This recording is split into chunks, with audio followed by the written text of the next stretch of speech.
Zipo vita za kibiashara, hizo zipo, kwamba watu tu wanaweza wakawaza hawa wanajenga reli kusini, kati na kaskazini. Hivi sisi bandari zetu zitapata mzigo gani? Wapo wanao, mkuu wa mkoa ukishasema kufufua bandari hapa, wapo wanaowaza na wenyewe bandari zao, ili meli zisishuke hapa, wanatamani paonekane hapako salama. Zipo hizo vita za kibiashara, lakini pia zipo vita za kiuchumi. Zipo vita za kiuchumi kwa sababu rasilimali zetu zipo ambazo wengine hawana,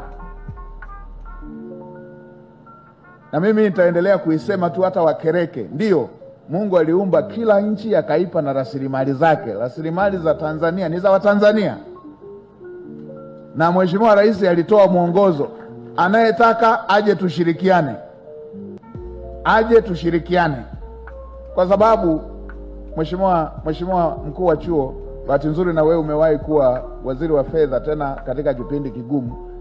Kuna vipindi viliwahi kupita ambapo kulikuwepo na inayoitwa misaada, basket funds, na Mheshimiwa waziri wa elimu umewahi kuwa katibu mkuu pale hazina, zilikuwa zinaitwa basket fund. Msamiati huo ulishaisha, wa basket fund, wa msaada ulishaisha.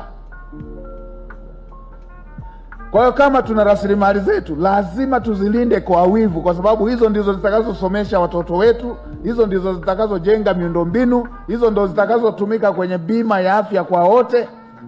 Ndio, lazima tuzilinde kwa wivu. Hata kama watu wanaungana kutuandika mitandaoni, wajue na wenyewe wana nchi yao, na hii ni nchi yetu, na sisi tunawashauri wawe na adabu wanapoandika nchi iliyo huru.